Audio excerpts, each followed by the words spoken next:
श्री सच्चिदानंद सद्गुरु साईनाथ महाराज की जय। सद्गुरु श्री साईनाथुनि शरद बाबू जी की जय।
श्री सच्चिदानंद सद्गुरु साईनाथ महाराज की जय।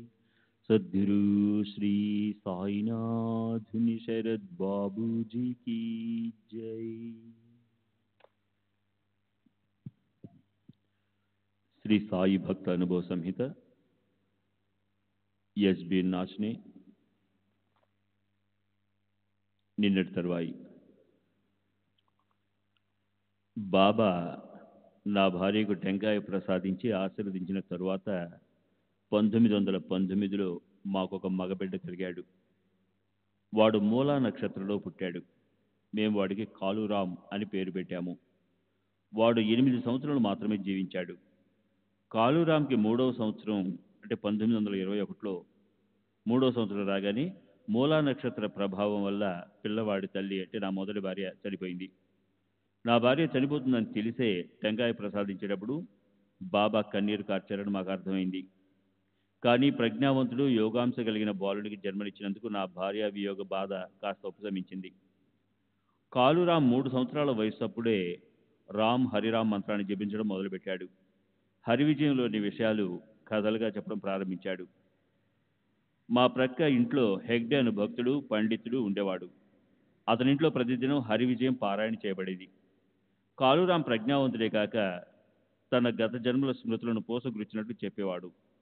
కాళూరాంతో పరిచయం ఉన్న వారందరూ వాడి ప్రతిభను చూసి సంభ్రమాశ్చర్యాలకు లోనయ్యేవారు. హెగ్డే కాళూరాంను క్షుణ్ణంగా పరిశీలించి అతను శ్రీకృష్ణుని చెలికాని అవతారంగా ప్రకటించాడు. అతని భావనకు తగినట్లు కాళూరాం తను శ్రీకృష్ణునితో కలిసి ఆడిన ఆటలు, చేసిన వెన్న దొంగతనాలు కళ్ళ కట్టినట్లు వర్ణించేవాడు. కృష్ణుడు నన్ను ఎప్పుడు ఏడిపించేవాడు, అందుకు నేను ఒకసారి అతని తొడను గిల్లాను అని చెప్పేవాడు. ఒకసారి కృష్ణుడు నా వీపుపై ఎక్కి ఉట్టిపైనున్న పెరుగు కుండను నాపై బోర్లించాడు. ఇంతలో ఆ ఇంటి గోపిక వచ్చింది. ఇలా కృష్ణ లీలలు వర్ణిస్తూ ఉండేవాడు. వీడి మాటలు విన్న తర్వాత హెగ్డే చెప్పిన మాటలు నిజమే అనిపించేది. హెగ్డే ఇంటిలో ఆ రోజు జరిగే పారాయణలో వచ్చే విషయాలన్నీ ముందే వివరించేవాడు. ఒకరోజు వాడు తలకు ముసుగు వేసుకుని ఒక మూల కూర్చుని ఉండడం గమనించాను. కాలు ధ్యానమగ్నుడైనట్లు నిశ్చలంగా కూర్చుని ఉన్నాడు. వాడి కళ్ళను నాకు కనిపించనివ్వకుండా తలపై వేసుకున్న ముసుగు కప్పివేసింది. నేను వెళ్ళి ముసుగు తొలగించాను. వాడి కనుపాపలు పైకి తిరిగి ఉన్నాయి. ముసుగు ఎందుకు వేసుకున్నావని అడిగాను. నేను ఎప్పుడూ ఇలాగే చేస్తుంటాను అన్నాడు. ఎందుకు ఇటువంటి సాధన చేస్తున్నావు అని అడిగాను. అందుకు వాడు నవ్వాడు. వాడి వయసుకు మించిన పరిణతికి నేను ఆశ్చర్యపోయాను. ఒకసారి సందేశ్ మాసపత్రిక తెమ్మన్నాడు. నేను తెచ్చిచ్చాను. దాని ముఖ చిత్రం శ్రీకృష్ణుడి.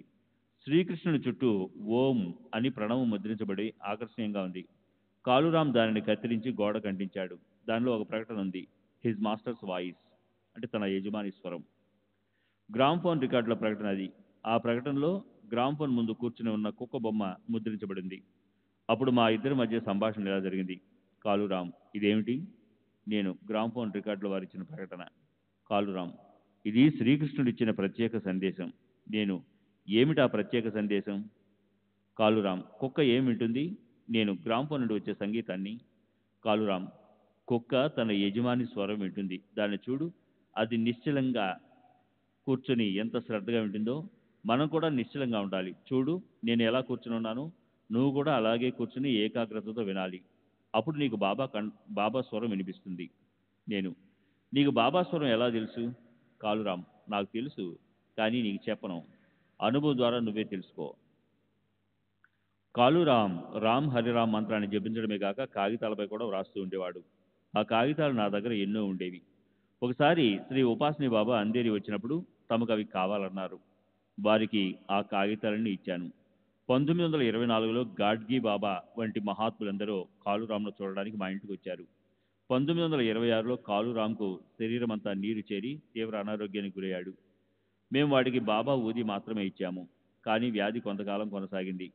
వైష్ణవులకు పర్వదినమైన ఒక కార్తీక శుద్ధ ఏకాదశి నాడు వేలాది యాత్రికులు పంढरपुరంలోనూ ఇతర వైష్ణవ క్షేత్రాలలోనూ ఎంతో భక్తిపూర్వకంగా జరుపుకునే పర్వదినం కార్తీక శుద్ధ ఏకాదశి నాడు కాళూరాంకు అంతిమ గడియలు సమీపించాయి. నన్ను తన ప్రక్కకు పిలిచి జ్ఞానేశ్వరి తెమ్మన్నాడు. అందులో 13వ అధ్యాయాన్ని తెచ్చాడు. అటువంటి బిడ్డను పోగొట్టుకుంటున్నందుకు నాకు దుఃఖం ఆగలేదు. కాళూరాం నన్ను ఓదార్చుతూ, ఇందులో దుఃఖించేందుకు ఏముంది, ఈ 13వ అధ్యాయాన్ని పెద్దగా చదువు, నేను ఈరోజు వెళ్ళిపోతున్నాను అన్నాడు. దుఃఖభారంతో నేను చదవలేకపోయాను. అప్పుడు ఆ పుస్తకాన్ని తన ముందు ఉంచుకుని తుది శ్వాస విడిచాడు.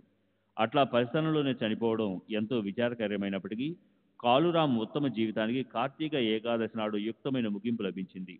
ఆ విషయం బాబాకు ముందే తెలుసు కాబట్టే 1918లో మాకు టెంకాయ ప్రసాదిస్తూ కన్నీరు కార్చారంటే అందులో ఆశ్చర్యమేముంది? బాబా అనుగ్రహం వల్ల నా వంశం నిలబడింది. 1922లో అంటే కాళూరాం తల్లి చనిపోయిన మరుసటి సంవత్సరం నా తల్లిదండ్రులు నాకు రెండవ వివాహం చేయడానికి సంబంధాలు వెదకసాగారు. 2 సంబంధాలు వచ్చాయి. ఒకటి ధనవంతులది, రెండవది పేదవారిది. మొదటి అమ్మాయికి 600 రూపాయల వరకు కట్న కానుకలు ఇవ్వడానికి సిద్ధపడ్డారు. మా నాన్న ఆ సంబంధాన్ని ఖాయం చేయదలిచాడు. కానీ నాకు ఇష్టం లేదు. మా అమ్మకు సాయిబాబా కలలో కనిపించి ఆ ధనవంతుల సంబంధం చేసుకోవద్దని చెప్పి అంతర్ధానమయ్యారు. ఆ కలలోనే మా అమ్మ మరో అమ్మాయిని చూసింది.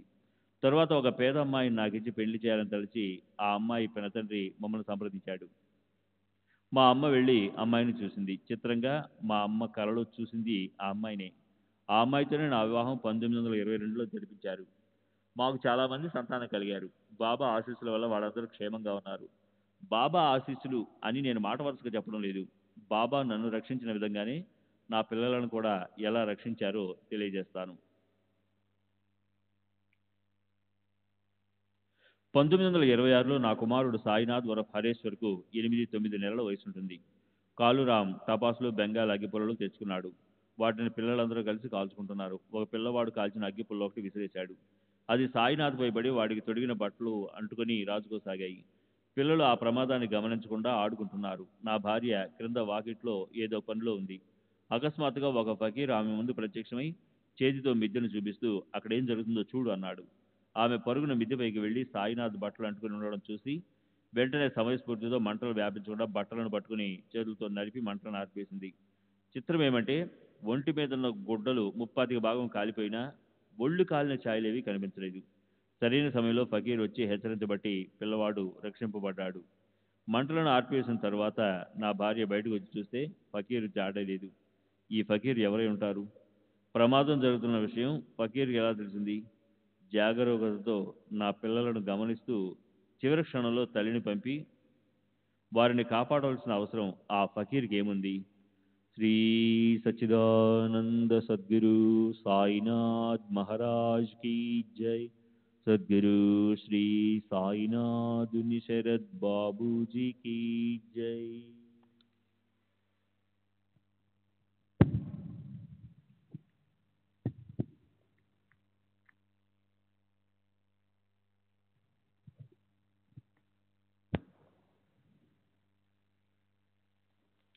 పంతొమ్మిది వందల 1928లో సాయినాథ్కి 2 సంవత్సరాల వయసున్నప్పుడు ఒక ప్రమాదం జరిగింది.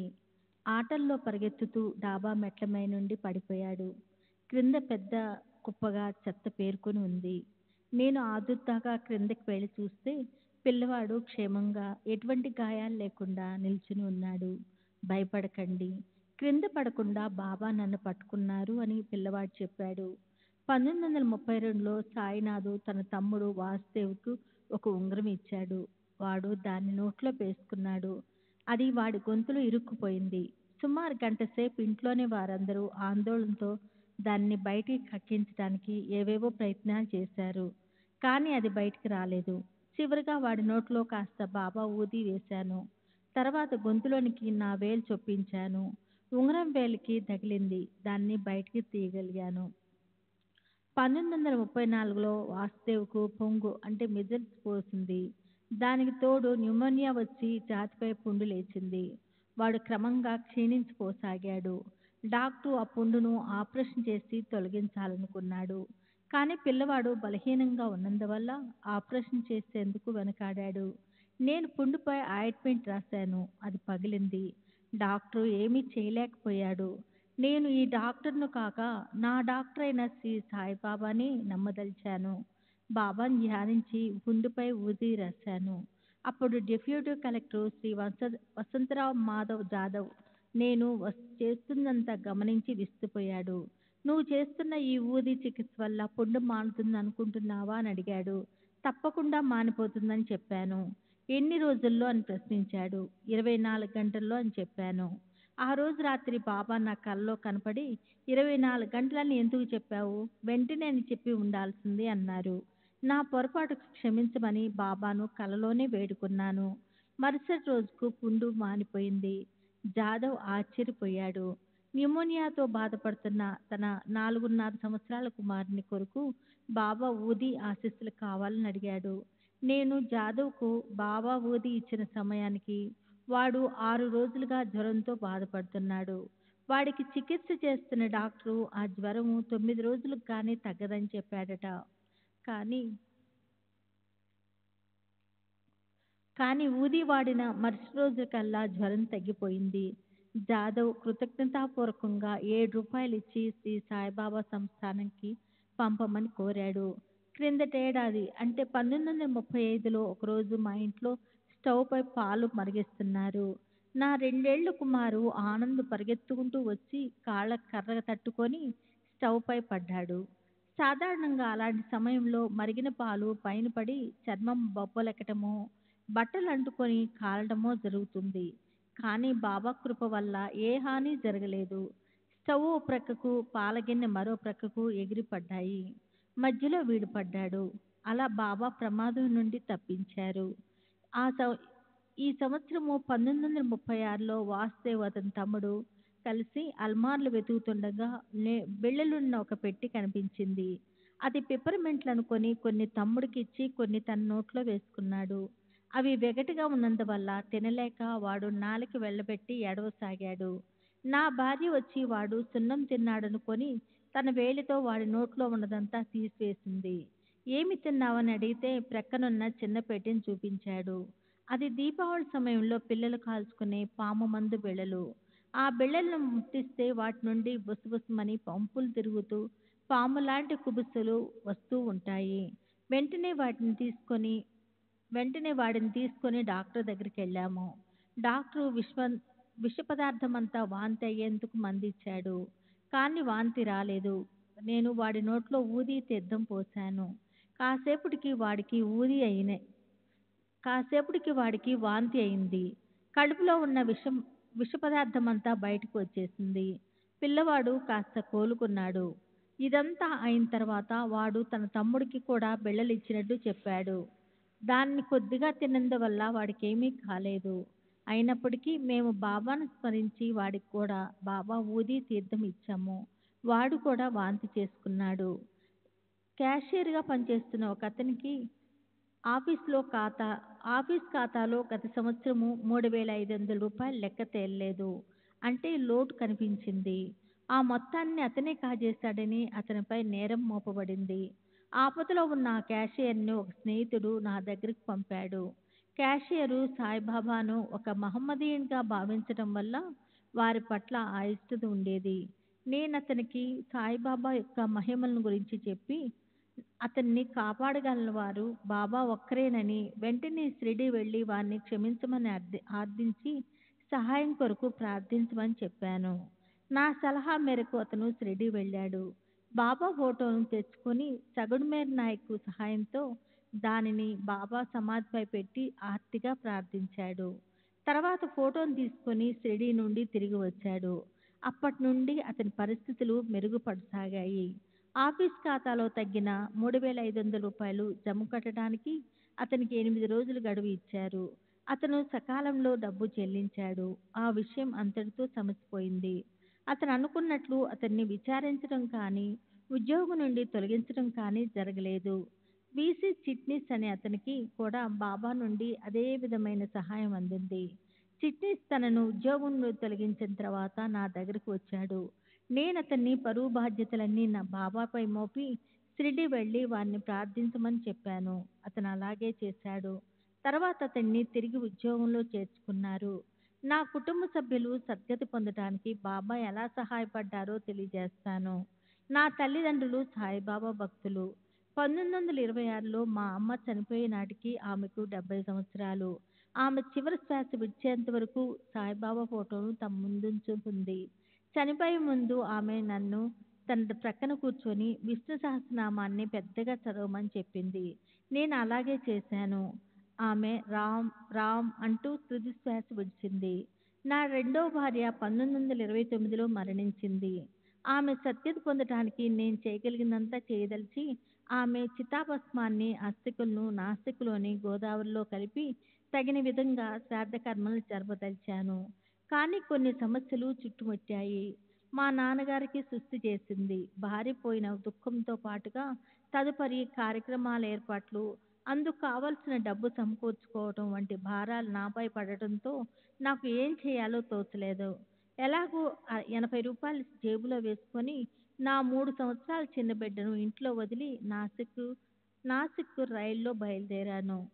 శ్రీ సచ్చిదానంద సద్గురు సాయినాథ్ మహారాజ్ కీ జై. సద్గురు శ్రీ సాయినాథుని శరత్ బాబూజీకి జై. విక్టోరియా స్టేషన్లో ఒక తోటి ప్రయాణికుడు కలిశాడు. అతను నా కోసం ఎంతో శ్రమ తీసుకుని నా ప్రయాణం మొదలైనప్పటి నుండి నాకు ఎంతో సహాయపడ్డాడు. అతను, మీరెక్కడికి వెళుతున్నారు? నేను, నాసిక్. అతను, మీరెందుకు కంబళి తీసుకెళ్లడం లేదు? అక్కడ రాత్రిళ్ళు చలి అధికంగా ఉంటుంది. నేను, అంత అవసరం అనిపించలేదు. అయినా ఇవన్నీ పట్టించుకునే స్థితిలో నేను లేను. 3 సంవత్సరాల బిడ్డని వదిలి నా భార్య వారం క్రింద చనిపోయింది. అతను నన్ను కాసేపు నిరీక్షించమని చెప్పి ఒక స్నేహితుని పిలిచి ఒక దుప్పటి రగ్గు తెప్పించి నాకు ఇచ్చాడు. నేను, ఇవన్నీ ఇంత త్వరగా ఎలా కాల్చండి అంటూ ఒక చుట్టనిచ్చాడు. నేను చుట్ట తీసుకుని, మీ పేరేమిటి, మీరేం చేస్తుంటారో తెలుసుకోవచ్చా? అతను, నా పేరు గణపతి శంకర్. నేను ఆ పాఠశాలలో ప్యూన్గా పనిచేస్తుంటాను. మీరిక దేనికి ఆందోళన చెందకుండా పడుకోండి. నేను కూడా నాసిక్ వెళుతున్నాను. స్టేషన్ రాగానే మిమ్మల్ని లేపుతాను. నేను, మీరు నాసిక్కు ఎందుకు వెళుతున్నారు? అతను, ఊరకే చూడటానికి. మా సాహెబ్ సిమ్లాకు వెళ్ళాడు. అందువల్ల నాకు నాసిక్ వెళ్ళడానికి అవకాశం దొరికింది. నేను పడుకున్నాను. అతను, మీ డబ్బు జాగ్రత్త చేసుకోండి, లేదా నా చేతికి ఇస్తే నా స్టీలు ట్రంకు పెట్టెలో భద్రంగా దాస్తాను. నేనేమీ సంకోచించకుండా నా దగ్గరున్న 80 రూపాయలు అతని చేతికిచ్చి పడుకుని నిద్రపోయాను. నాసిక్కు దగ్గరలోనున్న గోటి స్టేషనులో అతను నన్ను నిద్రలేపాడు. ముఖం కడుక్కుని ఇద్దరం టీ త్రాగాము. దానికి అతనే డబ్బులిచ్చాడు. తరువాత నాసిక్ రోడ్ స్టేషన్లో దిగి బస్సులో ప్రయాణించి నాసిక్ చేరాము. మీరు దేనికి శ్రమపడవద్దు. మీరు పూజారి అనగా భట్జీ దగ్గరికి కూడా వెళ్ళవద్దు. అన్నీ నేను చూసుకుంటాను అని అతను నాతో చెప్పాడు. నాసిక్ చేరినప్పటి నుండి 12వ రోజు చేసే కర్మకాండ వరకు నా వెంట ఉండి ఒక ప్యూన్ లాగా అన్నీ అతనే చూసుకున్నాడు. ఆ విషయాలన్నీ అతనికి బాగా తెలిసి ఉండడంతో శాస్త్రోక్తంగా పిండ ప్రదానం చేయించాడు. ఒక బ్రాహ్మణుణ్ణి ఏర్పాటు చేసి పిండాన్ని రామకుండ్ దగ్గరికి తీసుకెళ్ళమన్నాడు. రామకుండ్ దగ్గరున్న గోదావరిలో అస్థికలను ఎలా కలపాలో, ప్రవాహ వేగానికి అవి కొట్టుకుని పోకుండా ఎలా గట్టిగా పట్టుకోవాలో కూడా వివరించాడు.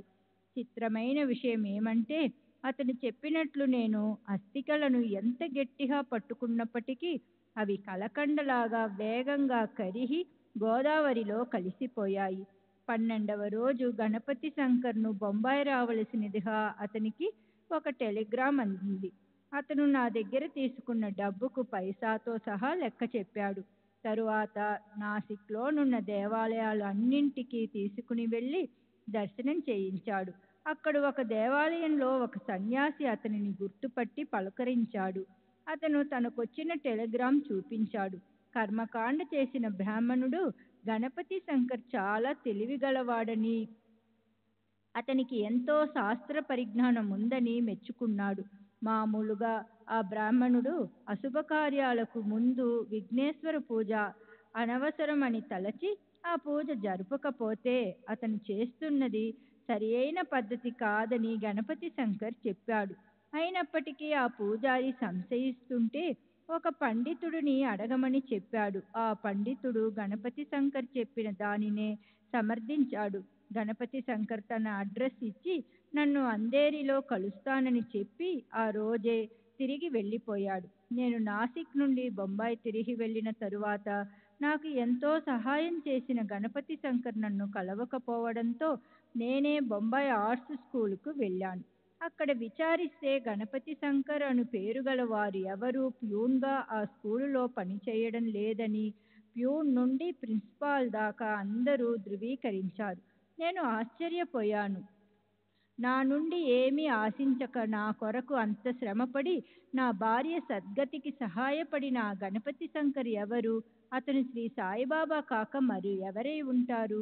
1927లో కాళూరాంకు పుట్టు వెంట్రుకలు తీయించేందుకు షిరిడీ తీసుకెళ్లి ఆ కార్యక్రమం పూర్తి చేయించాను. నన్ను దేవపూర్ వెళ్ళి అక్కడున్న పవిత్ర శిలలను పూజించమని బాబా చెప్పిన ఆదేశం నేను నిర్లక్ష్యం చేశాను. నేను దేవపూర్ వెళ్ళనే లేదు. ఆ విషయం అప్పుడు షిరిడీ వచ్చి ఉన్న ఒక మహాత్ముడి ద్వారా మళ్ళీ తెలియజేశారు. వారిని నేను అంతకు ముందు ఎప్పుడూ కలవలేదు. వారి పేరు శ్రీపాద నర్సోబా పాంచ్లే గాంకర్. వారు నాను మహారాజుగా వ్యవహరింపబడేవారు. అప్పుడు వారి వయస్సు 15 సంవత్సరాలు. నేనెవరో, సాయిబాబా నాకు ఉపదేశం గురించి ఏమి చెప్పారో అన్న విషయాలు ఆయనకు తెలియవు. అయినా వారంతట వారే దేవపూర్ వెళ్ళావా అని అడిగారు. నేను విస్తుపోతూ, వెళ్ళలేదు నాను మహారాజ్. ఎందుకు వెళ్ళలేదు? నేను దేవపూర్లోని మా గురు పరంపరలో నేను గురువుగా స్వీకరించి ఉపదేశం పొందేందుకు వయస్సులో నాకన్నా పెద్దవారు ఎవరూ లేరు. నాను మహారాజు. అయితే ఏమైంది? నా గురువు నాకన్నా చిన్నవారు. వారి పేరు దోయిపోడే. నీ గురువు పేరు భగవత్. నాను మహారాజ్ తమ గురువును నాకు చూపిస్తానని మాట ఇచ్చారు. నాను మహారాజు గుర్తుకు తెచ్చిన బాబా ఆదేశాన్ని నెరవేర్చడానికి దేవపూర్ వెళ్ళి ఉపదేశం పొందాను. మరుసటి సంవత్సరం నాను మహారాజు బొంబాయి వస్తున్నట్లు నాకు సమాచారం అందింది. వారిని దర్శించేందుకు నేను విక్టోరియా స్టేషన్కు వెళ్ళాను. రైలు వచ్చి ఆగింది. నాను మహారాజు ఒక బోగీలో ఉన్నారు. వారిని చూడడానికి వచ్చిన జనం మధ్యలోనున్న నన్ను పిలిచి వారి గురువును చూపించారు. వారి 8 సంవత్సరాల బాలుడైన శ్రీపాద రామకృష్ణ దోయిపాడే. శ్రీ దోయిపోడే ప్రస్తుతం గుంటూరులో, అప్పటి మద్రాసు రాష్ట్రం, మెట్రికులేషన్ విద్య అభ్యసిస్తున్నారు. 1928 తరువాత నాను మహారాజును నేను దర్శించలేదు. నేను ప్రార్థించిన అంతనే అన్యులను సైతం బాబా కాపాడిన ఒక సంఘటన గురించి చెప్పి నా అనుభవాల సుదీర్ఘ వివరణను ముగిస్తాను.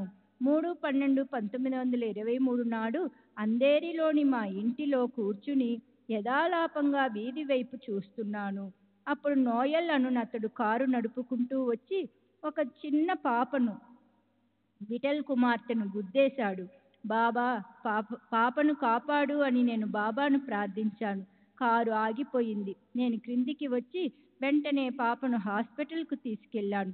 కారు అకస్మాత్తుగా ఆగకుండా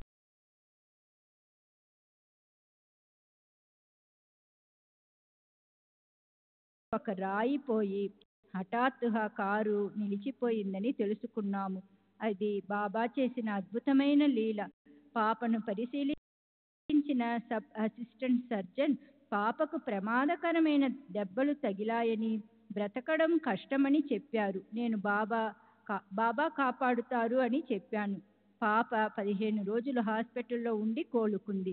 కానీ మాట పడిపోయింది. అలా 9 నెలలు గడిచాయి. ఒకరోజు దాసగణు మహారాజు అంధేరికి వచ్చినప్పుడు ఆయనకు పాప విషయం చెప్పాను. మహారాజు పాపకు మరలా బాబా ఊది ఇవ్వమని సలహా ఇచ్చాడు. నేను ఆ పాప నోట్లో ఊది వేశాను. వెంటనే పాప మాట్లాడసాగింది. ఇది బాబా చేసిన అత్యద్భుతమైన లీల. ఆ పాప ఇప్పటికీ జీవించి ఉంది. చక్కగా మాట్లాడుతుంది. నేను ఇతరులకు సహాయం చేసేందుకు కూడా బాబా పలు అవకాశాలు కల్పించారు. 1926లో బాబా నా కలలో కనిపించి కేజే కొటారే అను న్యాయవాది దగ్గరికి వెళ్ళి అతను చేయదలుచుకుంటున్న పనిని వద్దని చెప్పమని ఆదేశించారు. ఆ ఆదేశం అస్పష్టంగా ఉన్నప్పటికీ నేను వెళ్ళి అతనికి బాబా సందేశం అందజేశాను. తను గృహస్థాశ్రమం విడిచి సన్యాసం స్వీకరించ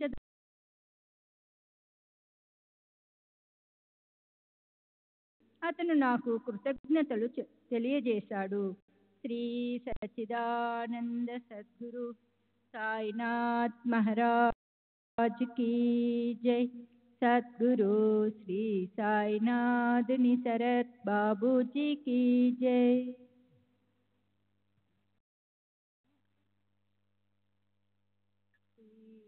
సచ్చిదానంద సద్గురు సాయినాథ్ మహారాజ్ కీ జై. సద్గురు శ్రీ సాయినాథ్ నిసరత్ బాపూజీ కీ జై. సెప్టెంబరు 23వ తేదీ 1936 దాది ఆగియారి వీధి, బొంబాయి. శ్రీ నారాయణ ఆశ్రమం. సన్యాసి మరియు వేదాశ్రమ స్వామి తారక్ మఠ్ దుర్గా ఘాట్ గారి భక్తుడు. వయస్సు 58 సంవత్సరములు. వామన్ మాట్, గంగాపురి వాయ్, సతారా జిల్లా. 1910లో దాసగణు మహారాజు కీర్తనల ద్వారా నాకు సాయిబాబా యొక్క పేరు, గొప్పతనము తెలిసాయి. వారు జీవించే ఉన్నారా అని ఆయనను అడిగాను. అవును, షిరిడీలో ఉన్నారు అని చెప్పారు. 5 రోజుల తర్వాత నేను షిరిడీ వెళ్ళి వారిని దర్శించాను. ఆ తర్వాత 6 నెలల్లో 9 సార్లు షిరిడీ వెళ్ళి బాబాను దర్శించడం జరిగింది.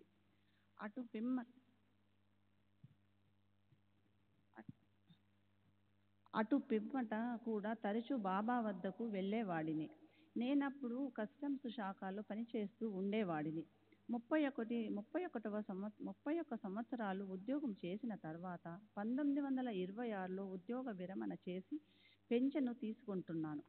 1927 నుండి 1930 వరకు నర్మదా ప్రదక్షిణలో గడిపాను. 1931లో సన్యాస దీక్ష స్వీకరించి నారాయణ్ ఆశ్రమం అను పేరుతో వ్యవహరింపబడుతున్నాను. నా పూర్వ ఆశ్రమ నామము టోసర్. 1885లో మొదటిసారిగా నా గురువును కలలో దర్శించాను. తర్వాత 1910లో షిరిడి వెళ్ళి బాబాను దర్శించినప్పుడు నన్ను కలలో 1885 ప్రభావితము చేసింది సాయిబాబాని అని తెలుసుకున్నాను. నర్మదా నది తీరాన నాందేడ్, గుజరాత్ సమీపంలో ఉన్న గురుడేశ్వర్లోని శ్రీ వాసుదేవానంద సరస్వతికి బాబాతో అనుబంధం ఉండేది. వారు 1915లో విదేహులయ్యారు. నేను 1918 తరువాతే శ్రీ వాసుదేవానంద సరస్వతి స్వామిని ఆశ్రయించాను. సాయిబాబా నన్ను వారి సంరక్షణలో ఉంచారని నా నమ్మకం. తర్వాత 1931లో కాశీలో తారక్ మఠ్, దుర్గాఘట్ ఉన్న వేదాశ్రమ స్వామి నాకు సన్యాస దీక్షను ప్రసాదించారు. నేను ఎక్కువగా వాయిలో ఉండేవాడిని. నా ఆధ్యాత్మిక పురోగతిపై శ్రీ సాయిబాబా ప్రభావాన్ని మాటలలో వర్ణించలేను. శ్రీ సాయిబాబా వివిధ భక్తులతో విభిన్న రీతులలో వ్యవహరించేవారు. సాయిబాబా కేంద్ర బిందువై ఒక్కొక్క భక్తుని ఒక్కొక్క పరిధిలో ఉంచేవారు. బాబా దగ్గరకు ప్రాపంచిక కోరికలతో వచ్చేవారు ఎక్కువగాను, ఆధ్యాత్మికోన్నతి కొరకు వచ్చేవారు తక్కువగాను ఉండేవారు. బహుశా హరి సీతారాం దీక్షితు, చందోర్కరు, దబోల్కరులు బాబా ప్రబోధాన్ని ఆశించి వారిని ఆశ్రయించి ఉండవచ్చు. వారిలో ఎవరైనా ఆత్మనిష్టను సాధించారా లేదా ఆ చేరువకై వచ్చారా అన్నది ప్రశ్నార్థకమే. బాబా దగ్గరికి వచ్చినప్పుడు ఆధ్యాత్మికంగా ప్రారంభ దశలోనే ఉన్న దీక్షితుకు అతని భక్తిని పెంపొందించడానికి ఏకనాథ భాగవతము, భావార్థ రామాయణము పారాయణ చేయమని బాబా ఆదేశించారు. మన అభివృద్ధికి బాబా ప్రత్యక్ష సన్నిధే అవసరం లేదని నా అభిప్రాయం. నేను షిరిడిలో ఉన్నప్పుడు మసీదులో బాబా వద్ద గాక ఎక్కువగా సాటేవాడలో కూర్చొని ఉండేవాడిని. వాడాలో కూడా బాబా ప్రభావము ప్రస్ఫుటంగా అనుభవమయ్యేది. బాబా తమ వద్దకు వచ్చిన భక్తుని శిరస్సును ప్రత్యేక రీతిలో స్పృశించేవారు. కొందరి తల నిమిరేవారు, కొందరి తలపై తట్టేవారు, మరికొందరి తలను అదిమిపెట్టి గట్టిగా నొక్కేవారు. అలా చేసేటప్పుడు ఆ భక్తునిలోనున్న సంకుచిత భావాలన్నింటినీ అనగదొక్కి వాటిని బయటికి నెట్టివేస్తున్నారా అనిపించేది. ఒక్కొక్క స్పర్శ ప్రభావము ఒక్కో విధంగా ఉండి భక్తుల భావనలలో అనుభూతులలో గొప్ప మార్పు తీసుకువచ్చేది. ఇది బాబాకే సొంతమైన విలక్షణ పద్ధతి. అంతేగాక వారు అదృశ్య రీతిలో భక్తుల స్వభావాలను సంస్కరించి వారిలో గొప్ప పరిణితి తెచ్చేవారు. సమస్త జీవులలోని తేడాలన్నీ మిథ్య అని, వాటన్నింటిలో అంతర్లీనంగా ఉన్న సత్యము ఒక్కటేనని వారు వాచా బోధించకుండానే నాకు తెలియజేశారు. నేను మొదటిసారి షిరిడి దర్శించిన తర్వాత బహుశా 1913 లేక 1914లో ఆ అనుభవము కలిగింది. నాకు తెలిసినంత వరకు అటువంటి సత్యాలను గురించి బాబా ఎప్పుడూ మాట్లాడలేదు. నిజానికి అంతటి విషయాలను వినే అర్హత కలిగిన వారు లేరు. బాబా ఎప్పుడూ మహావాక్యాలు గాని, శంకరాచార్య ఆత్మబోధ, వివేక చూడామణి మొదలైన వాటిలోని విషయాలు గాని చెప్పగా నేను వినలేదు. దీక్షితు, దబోల్కరు బాబా నాకు ప్రసాదించిన అనుభవాల గురించి తెలుపమని అడిగారు. కానీ నేను వారికి నా అనుభవాలను ఎన్నడూ వెల్లడి చేయలేదు. నేను 1910లో షిరిడి వెళ్ళినప్పుడు బాబా వద్దకు భక్తులు ఎక్కువ సంఖ్యలో వచ్చేవారు కాదు. అప్పట్లో బాబా ఎక్కువ సమయము మౌనంగానే గడిపేవారు. తర్వాత బొంబాయి నుండి భక్తులు అసంఖ్యాకంగా రాసాగారు. ఫలితంగా భక్తులు కొత్త పద్ధతులు, కొత్త ఆచారాలు ప్రవేశపెట్టి బలవంతంగా బాబాపై రుద్దసాగారు.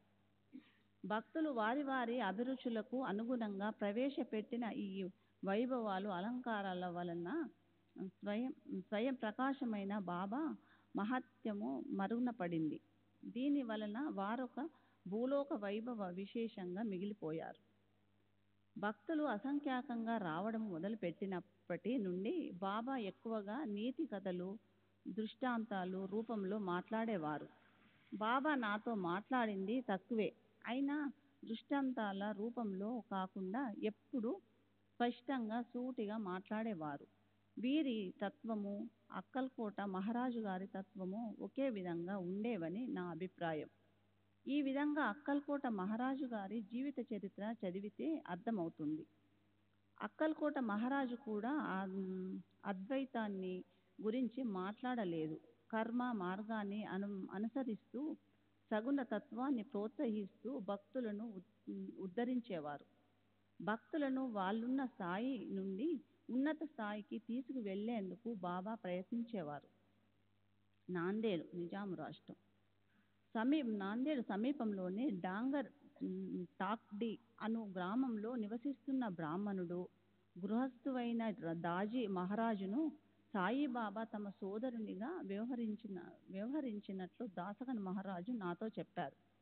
1914లో ఒకరోజు దాజీ మహారాజు సాయిబాబా మారుతి రూపంలో నిన్న ఇక్కడికి వచ్చినప్పుడు ఉరుముల వంటి శబ్దాలు వినిపించాయి అని చెప్పారట. దాజీ మహారాజు గాయత్రి పునశ్చరణ చేసేవారు. వారు 1934లో నిర్యాణము చెందారు. నేను మా తండ్రి గారు మారుతిని పూజించేవారు. నేను 1918లో విల్లేపార్లేలోని హనుమాన్ వీధిలో ఒక మందిరాన్ని నిర్మించి దానిలో హనుమాన్ విగ్రహాన్ని ప్రతిష్ఠింపజేశాను. సాయిబాబానే హనుమంతుడన్న విషయము గుర్తు చేసుకుని ఆ మూర్తిని శ్రీ సాయి హనుమాన్ అని పేరు పెట్టాను. ఆ మందిరాన్ని నా సోదరునికి బహుకరించారు. విల్లేపార్లేలో విగ్రహ ప్రతిష్ఠ జరిగిన రోజే షిరిడీలో వాజే అను బ్రాహ్మణునికి బాబా 25 రూపాయలు ఇచ్చి సత్యనారాయణ పూజను జరిపించమని ఆదేశించారు. ఈ రెండు సంఘటనలకు సంబంధమున్నట్లు భక్తులు చెప్పుకుంటారు. శ్రీ సచ్చిదానంద సద్గురు సాయినాథ్ మహారాజ్ కీ జై. సద్గురు శ్రీ సాయినాథ్ శరత్ బాబూజీకి జై. నేను షిరిడీ వెళ్ళిన మొదట్లో సాంప్రదాయాలకు, మతాచారాలకు వ్యతిరేకిని, సిద్ధులని లక్ష్య పెట్టేవాడిని కాదు. షిరిడీలో ఉన్నప్పుడు బాబా చావడి ఉత్సవానికి కూడా అరుదుగా మాత్రమే హాజరయ్యేవాడిని. నా పద్ధతులు చూసిన వాళ్ళెవరైనా నేను బ్రాహ్మణుడనని చెబితే నమ్మేవారు కాదు. క్రమంగా నాకు ఆచార వ్యవహారాల పట్ల గౌరవం పెరిగింది. నాకు పెళ్లి కాక ముందు నుండే సన్యాసంపై మక్కువ ఉన్నా అది 1931లో మాత్రమే సాధ్యమయ్యింది. ఈ మధ్యకాలంలో జరిగిన సంఘటనలు నేను సన్యాసం తీసుకునేందుకు దారితీశాయి. నా 2 పిల్లలు పుట్టిన కొంతకాలానికే ఒకరు 1900లో, మరొకరు 1915లో మరణించారు. సన్యాసానికి బ్రహ్మచర్యం ప్రధానం. నాకు భార్య ఉన్నప్పటికీ నా బ్రహ్మచర్యానికి ఆటంకం కాలేదు. తల్లిపై ప్రత్యేకమైన మమకారం ఏమీ చూపించకుండా అందరిలో ఒకరిగా మాత్రమే భావించినట్లయితే సన్యాసానికి అవరోధం కాదు. నాకు సన్యాసం తీసుకోవాలనే సంస్కారమే గొప్ప ప్రేరణ అయింది. శ్రీ సాయిబాబా నాతో గాని మరెవరితో గాని సన్యాసాశ్రమం యొక్క ఆవశ్యకతను గురించి, దానిలోని కష్టనష్టాల గురించి మాట్లాడినట్లు నేనెరుగను. కులమత మార్పిడులు, ఆచారాలు, గురువు, సాధనా పద్ధతుల గురించి బాబా చెప్పేది ఒక్కటే. ఎవరికి ప్రాప్తించిన దానితో వారి తృప్తి పడుతూ జీవితం కొనసాగించాలి అని. ఆత్మసాక్షాత్కారానికి సహాయపడే వాడే గురువు. నీకతడు ఒక మాధ్యమంగా మాత్రమే ఉపయోగపడగలడు. స్వయంగా నీవే సాధన చేసి ఆధ్యాత్మిక పురోగతిని సాధించాలి. నేను ఆధ్యాత్మికంగా ఉన్నతి సాధించేందుకు శ్రీ సాయిబాబా నాకు అలాంటి మాధ్యమంగా ఉపయోగపడ్డారు. నేను షిరిడీ వెళ్ళక ముందు 1900వ సంవత్సరంలో కొల్హాపూర్లోని వినాయక్ భట్ సాదలే అనే సాధువును కలిశాను. వారు నాచే యోగవాసిష్టంలోని భాగాలను శ్రద్ధగా పఠింపజేశారు. వారు కూడా నాకొక మాధ్యమమే. ఒక్కొక్క సమయంలో ఒక్కొక్కరి సహాయంతో నిలకడగా సాధన చేసి ఆత్మ సాక్షాత్కారం పొందాలి. మే 21వ తేదీ 1936 శ్రీమత్ తారాబాయ్ సదాశివ్ తర్కడ్, హులీ సిటీ. శ్రీ సాయిబాబాను వర్ణించడం కానీ వారితో మా అనుబంధాన్ని వివరించడం కానీ అంత సులభం కాదు. బాబాకు సంబంధించిన కొన్ని విషయాలను మాత్రం ముచ్చటించుకుందాం. ఒకసారి మా పాపకు 15 నెలలప్పుడు జబ్బు చేసింది. మా పాప అనారోగ్యం గురించే బాధపడసాగాను. ఆ సమయంలో మా వారి సోదరుడు షిరిడీ నుండి వచ్చి శ్రీ సాయిబాబా మహిమల గురించి గొప్పగా చెప్పాడు. అప్పుడు పాప కోలుకుంటే పాపను తీసుకుని షిరిడీ వెళ్ళి బాబాను దర్శించుకుంటానని మొక్కుకున్నాను. పాప జబ్బు నయమైంది. వెంటనే మొక్కు చెల్లించడానికి షిరిడీ వెళ్ళాము. ప్రథమంగా బాబాను దర్శించినప్పుడు ఎవరినైనా అమితంగా ఆకర్షించేది వారి కళ్ళు. వారి శక్తివంతమైన చూపు మన అణువణువులోనికి చొచ్చుకుని వెళ్ళి పరిశీలిస్తున్నట్టుండేది. ఎవ్వరూ బాబా కళ్ళల్లోకి ఎక్కువసేపు చూడలేకపోయేవారు. వారి నిశిత దృష్టిని తట్టుకోలేక తల వంచి నమస్కరించేవారు. శ్రీ సాయిబాబా గొప్ప మహాన్వితులు. బాబాను దర్శించిన వారెవరైనా వారు అంతర్యామి అని, వారు మన హృదయంలోనే గాక శరీరంలోని అణువణువులోనూ ఉన్నారన్న అనుభూతిని పొందుతారు. బాబా మాట్లాడే కొద్ది మాటలు సంజ్ఞల బట్టి భూత భవిష్యత్ వర్తమానాలు తెలిసిన సర్వజ్ఞులని భక్తులు తెలుసుకుంటారు. బాబాను ఒకసారి దర్శించిన తరువాత వారికి సర్వస్వ శరణాగతి చెందడం కన్నా చేయవలసినది మరేదీ ఉండదు. జీవితంలో అడుగడుగునా ప్రతి చిన్న విషయంలోనూ బాబా మనకు దారి చూపి సహాయపడతారు. బాబాను దేవుడని పిలవండి, లేదా సహజ స్థితిలోనున్న సత్పురుషుడనండి. వారు అంతర్యామి. అత్యంత శక్తిమంతులైన వారి సన్నిధిలో ఎలాంటి సందేహాలకు భయాలకు తావుండదు. వారిని శరణు వేడడం ఒక్కటే శ్రేయస్కరమని అనిపిస్తుంది. బాబాను దర్శించిన వెంటనే వారి శక్తి, సర్వజ్ఞత, సర్వవ్యాపకత అనుభవమవడం మొదలవుతుంది. సర్వకాల సర్వావస్థల యందు వారి కృపాదృష్టి మనపై ఉంటుందని, మనకు ఏ ఆపద వాటిల్లదనే నమ్మకం ఏర్పడుతుంది. శ్రీ సచ్చిదానంద సద్గురు సాయినాథ్ మహారాజ్ కీ జై. సద్గురు శ్రీ సాయినాథ్ శరత్ బాబూజీ కీ జై.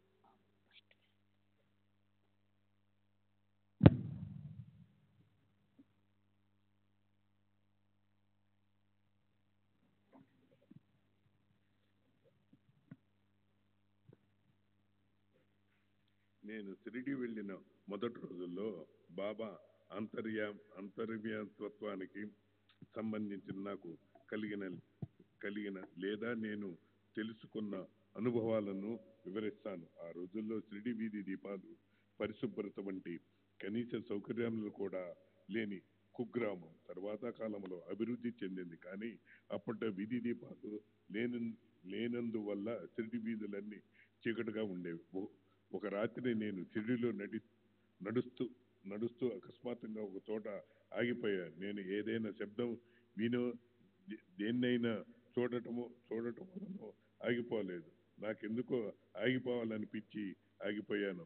అలాగనే కొద్ది సమయం గడిచింది. ఎవరో దీపం తెచ్చారు. ఆ దీపం వెలుగులు చూస్తే నా ముందు ఒక పాము నిశ్చలంగా పడుకొని ఉంది. నేను ఆగకుంటే తర్వాత వేయబోయే అడుగు పాము మీద పడి ఉండేది. నేను ఒక్క అడుగు వేసి ఉన్న ఎంతో ప్రమాదం జరిగేది. నాకు అక్కడ పాము ఉందని తెలిసే అవకాశము లేదు. మరి పాముకు సరిగ్గా అడుగు దూరంలో నేనెందుకు అకస్మాత్తుగా ఆగిపోయాను? సరిగ్గా ఆ సమయానికే ఎవరో దీపం తెచ్చి నా ముందున్న ప్రమాదాన్ని చూపించడం ఎలా జరిగింది? వీటన్నిటికీ సమాచారం ఒకటే.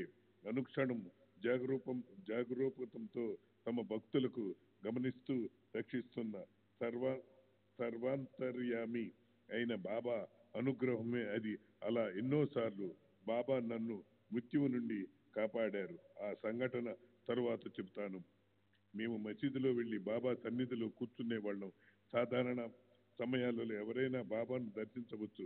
దీనికి ప్రత్యేకమైన అనుమతి కానీ పరిచయం కానీ అవసరం లేదు. ఒకసారి నేను అలా బాబాను సమీపంలో కూర్చొని ఉన్నాను. ఇంతలో ఒక కుష్ఠరోగి మసీదుకి వచ్చాడు. అతను వ్యాధి బాగా ముదిరి శరీరం నుండి దుర్వాసన వస్తుంది. శక్తి కూడా బాగా క్షీణించిందేమో. అతి కష్టం మీద పాగుతూ మసీదు 3 మెట్లు ఎక్కి దుని వద్దకు వెళ్ళి తర్వాత బాబాను సమీపించి వారి పాదాలపై తల ఉంచి నమస్కరించాడు. ఇందుకు చాలా సమయం పట్టింది. నేను ఆ దుర్గంధాన్ని భరించలేక అతను ఎప్పుడు బయటికి వెళ్ళిపోతాడా అని నిరీక్షిస్తున్నాను. కుష్ఠరోగి బాబాకు నమస్కరించి లేచి వచ్చిన విధానంగానే పాకుతూ వెళ్ళిపోయాడు. అతడి చేతిలో ఒక మాసిన గుడ్డలో కట్టిన మూడు మూట ఒకటి ఉంది.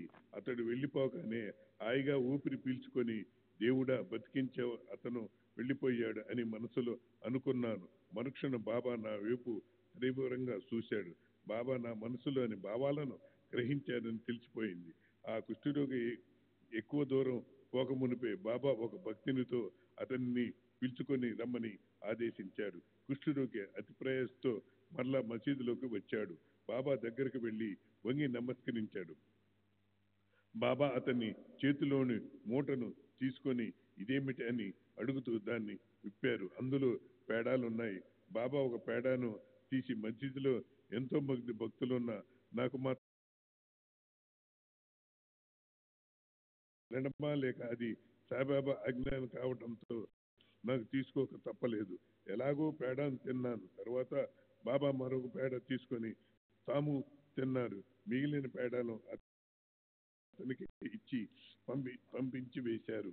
బాబా ఆ కుష్ఠరోగిని తిరిగి ఎందుకు పిలిపించారు?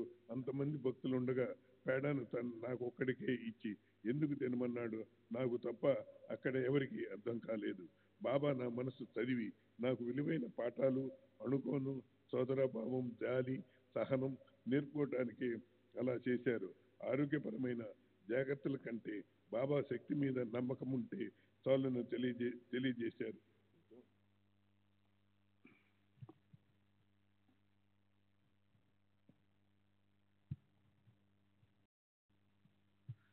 మాకు ఏమైనా కష్టాలు సమస్యలు వచ్చినప్పుడు బాబాకు వాచ చెప్పవలసిన అవసరం లేదు. వారి సన్నిధికి వెళితే చాలు. సర్వజ్ఞులైన బాబా మాకు వచ్చిన సమస్యను తెలుసుకొని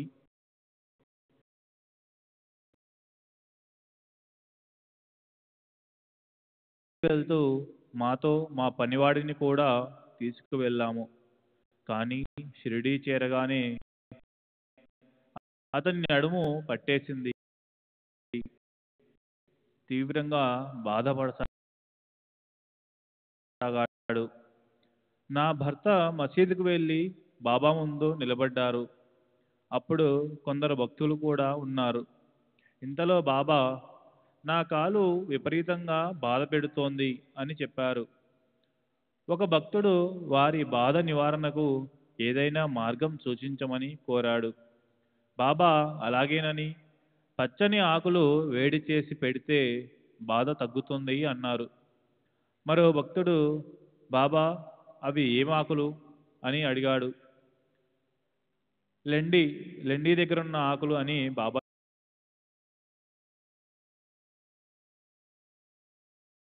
వాటిని తెచ్చి రెండుగా చీల్చి కొద్దిగా వేడి చేసి నొప్పి ఉన్న చోట పెట్టి కట్టాలి అంతే అన్నారు. బాబా దయతో చెప్పిన చికిత్స మా పనివాడికని నా భర్త అర్థం చేసుకున్నారు. వెంటనే వెళ్ళి ఆ ఆకులు తెచ్చి బాబా చెప్పినట్లుగా చేశారు. అతని బాధ నివారణ అయ్యింది. బాబా తాము భౌతికంగా మసీదులోనే ఉన్నప్పటికీ సర్వత్రా నిండి తమ సూక్ష్మ శరీరంతో అనేక కార్యాలు నిర్వర్తించగలరు. నేను ఎప్పుడూ కంటి జబ్బుతో బాధపడుతూ ఉండేదానిని. ఒకసారి షిరిడీలో ఉన్నప్పుడు బాధ ఎక్కువై నా కళ్ళ నుండి నీళ్లు కారసాగాయి. అలాంటి స్థితిలో నేను మసీదుకు వెళ్ళి బాబా ముందు కూర్చున్నాను. బాబా నా వైపు చూశారు. అంతే, నా కంటి బాధ నివారణ అయింది. నీరు కారడం కూడా ఆగిపోయింది. కానీ బాబా కనుల నుండి నీరు కారడం ప్రారంభమైంది. వారి ఒక్క చూపుతోనే మన బాధలేమిటో తెలుసుకోవడం అద్భుతం. ఏ మందు వాడకుండానే దీర్ఘకాలిక వ్యాధులను సైతం క్షణంలో నివారించడం అత్యద్భుతం. శాస్త్రవేత్తలు కానీ వైద్యులు కానీ దీనిని నమ్మకపోవచ్చు. ఇది కేవలం నా స్వానుభవమే కాదు, ఎందరో భక్తుల అనుభవం కూడా. అంతేకాక బాబా సంకల్ప మాత్రాన భక్తుల రోగులను తాము స్వీకరించి నివారించడం మరో అసాధారణ ప్రక్రియ. బాబా సర్వంతర్యామి, సర్వ జీవులలోనూ సకల జీవ నిర్జీవ పదార్థాలలోనూ నివసించి ఉన్నారు. వాటి కదలికలను కార్యాలను నియంత్రించి నిర్దేశిస్తారు. అదే షిరిడిలోనే ఉంటూ నేను షిరిడిలో లేను అని పలికిన బాబా మాటలకు అర్థం. అంటే వారు అంతటా నిండి ఉన్నారు. సాయిబాబా అని పిలువబడే నేను ఎముకలు రక్త మాంసాలతో కూడిన ఈ మూడు మూరల దేహానికే పరిమితమై లేను అని వారు తరచూ చెబుతుండేవారు. కుక్క, పిల్లి, పంది మొదలైన సర్వజంతు జాలంలోనూ సర్వ మానవులలోనూ వారు వసించి ఉంటారు. మనం కేవలం మన భౌతిక శరీరమే అన్న భావన మనల్ని వీడదు. ఐహిక బంధాలతో మన శరీరాలు ముడివేయబడి ఉంటాయి. కానీ బాబాకు అలా కాదు. వారు దేహానికి భవబంధాలకు అతీతులు. ఎప్పుడూ సహజ సమాధి స్థితిలో ఉండే జ్ఞానమయ శరీరాలు. శ్రీ సచ్చిదానంద సద్గురు సాయినాథ్ మహారాజ్ की जय. सद्गुरु श्री साईनाथ शरद बापू जी की जय.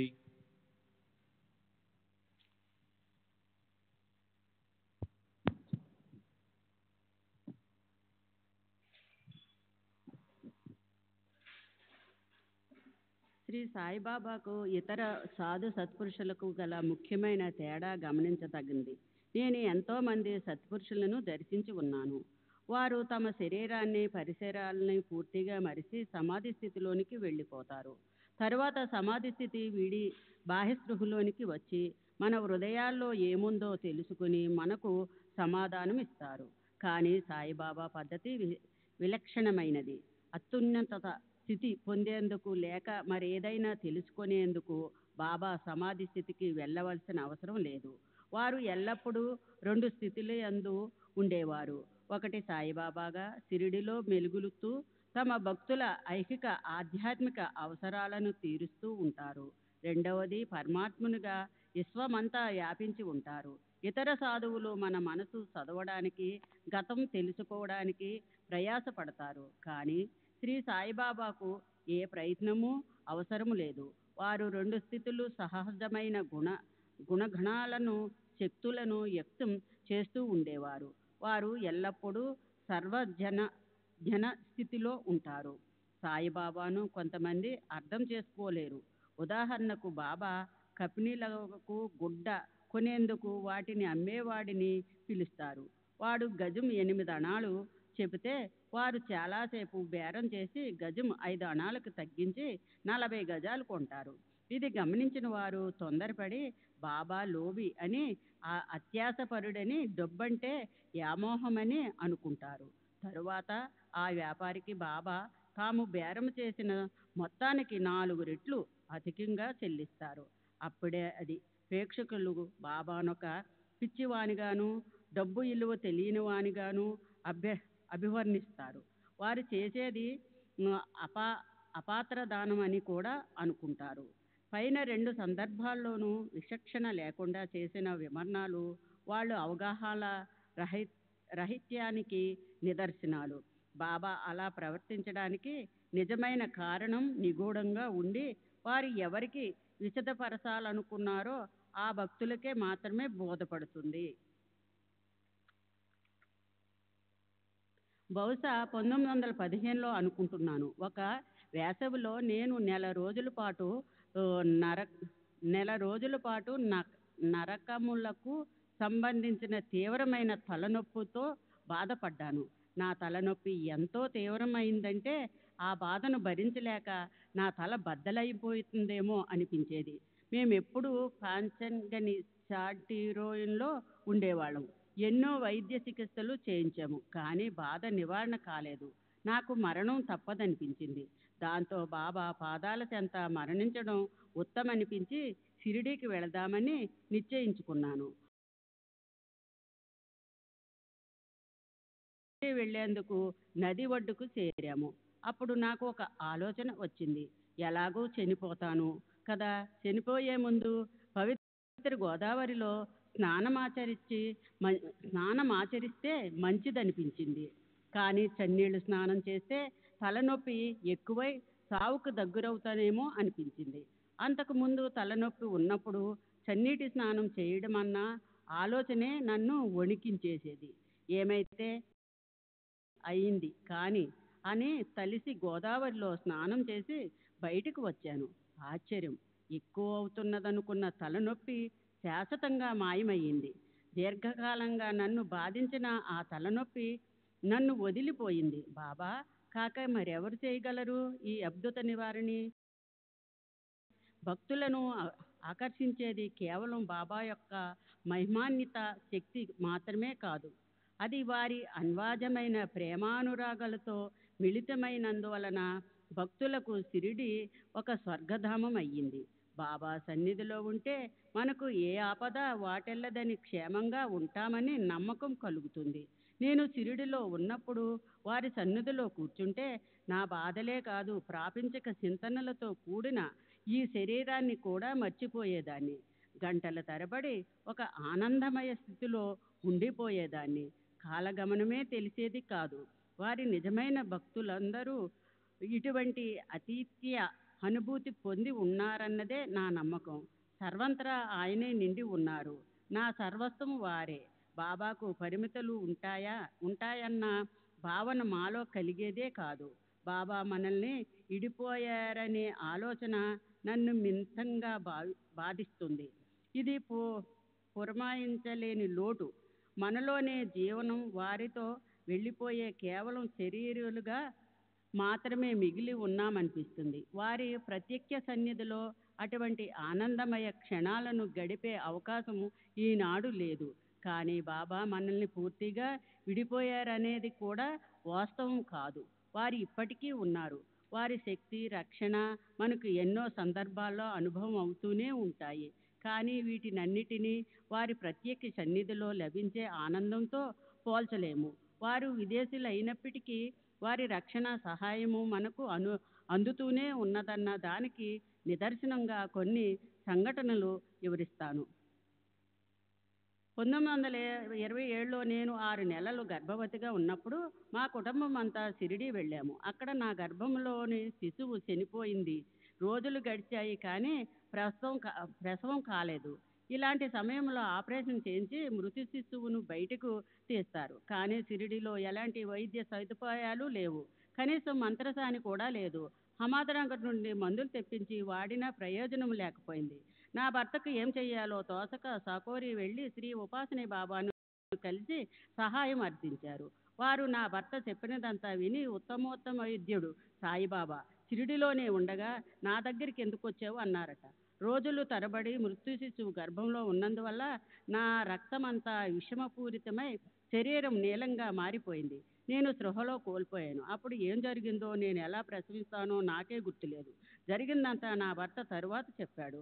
నేను స్పృహలే లేని స్థితిలోనే మాట్లాడుతూ మొదట బాబా ఊదిని పెట్టి తీర్థం నోటిలో పోయమని చెప్పానట. ఇక ఏవో ఆదేశాలు ఇచ్చాడన్నట్టు నా భర్త నేను చెప్పినట్టుగానే చేశారంట. కొద్దిసేపటికి చనిపోయిన బిడ్డతో సలహా లోపల ఉన్నదంతా బయటికి వచ్చేసిందట. కానీ నేను నెల రోజుల పాటు అపస్మాత్క స్థితిలోనే ఉండి తర్వాత 9 సంవత్సరాల తరువాత చేసిన అద్భుత లీల ఇది. సాయిబాబా ఎలాంటి సంస్థలు మరాఠీలు నెలకొల్పలేదు కనుక తదనంతరం తమ గద్దెనెక్కడానికి ఎవరిని ఎన్నుకోను లేదు. శ్రీ సచ్చిదానంద సద్గురు సాయినాథ్ మహారాజ్కి జై. సద్గురు శ్రీ సాయినాథుని శరత్ బాబూజీకి జై.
श्री सच्चिदानंद सद्गुरु साईनाथ महाराज की जय.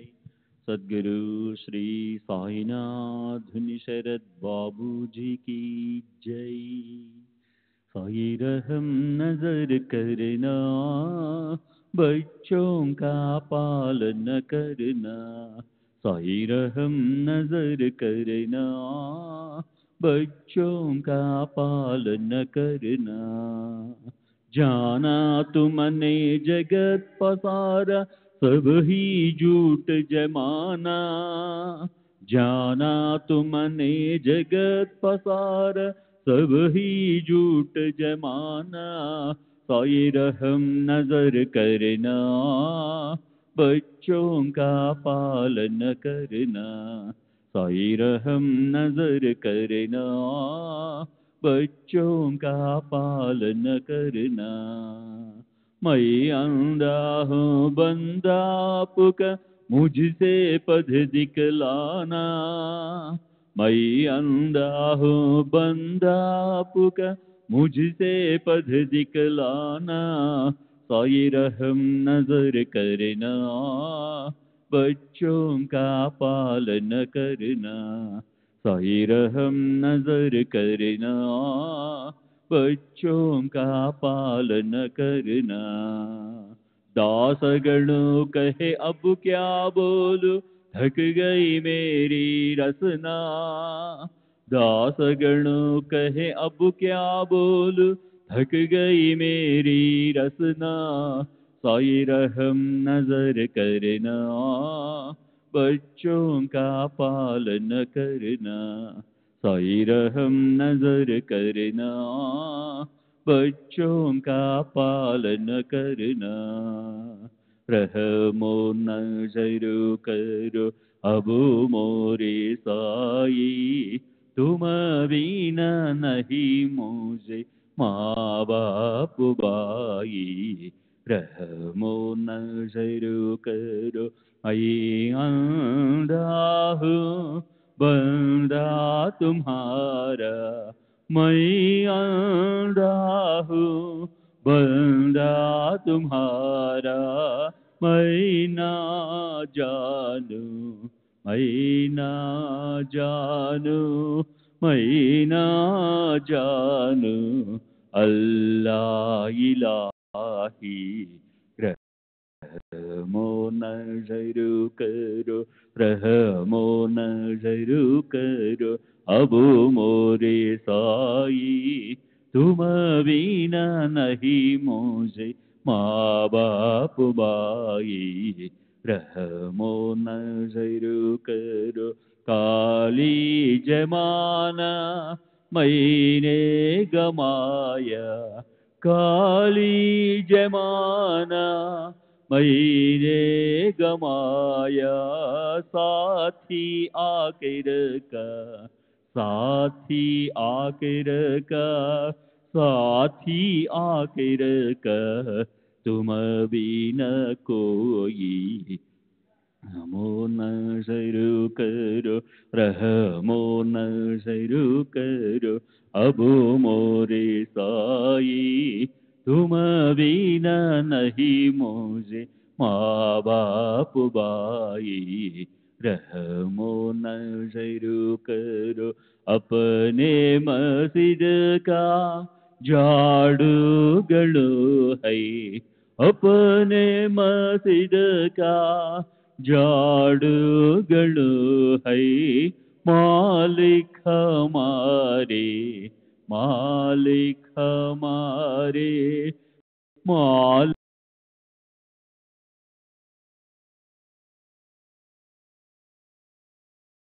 नजर करो अब मोरे साई तुम बिना नहीं मुझे माँ बाप भाई रहमो नजर करो।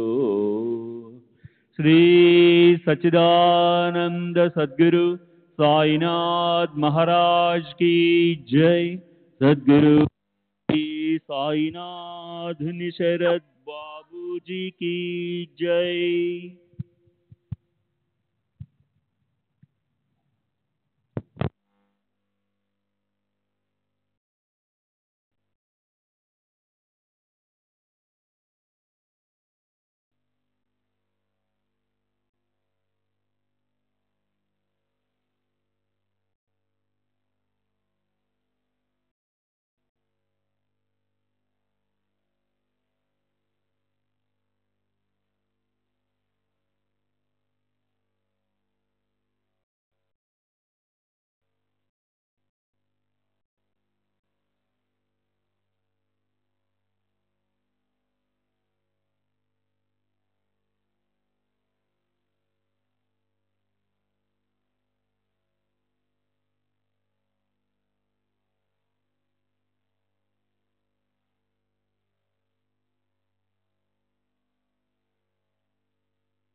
श्री सच्चिदानंद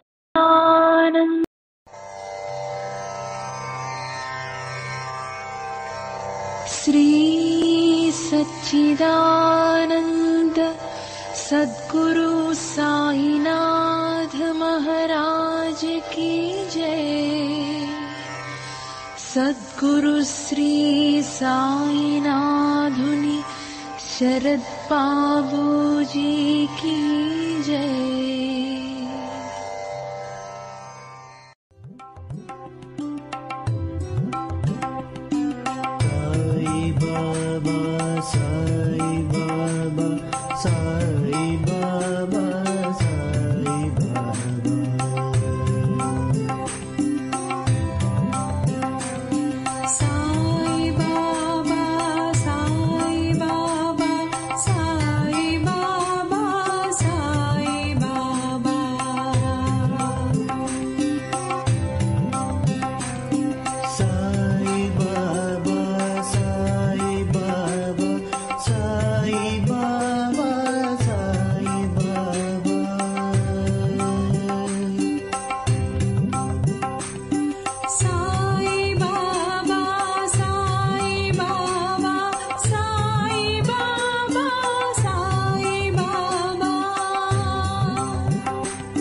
Sai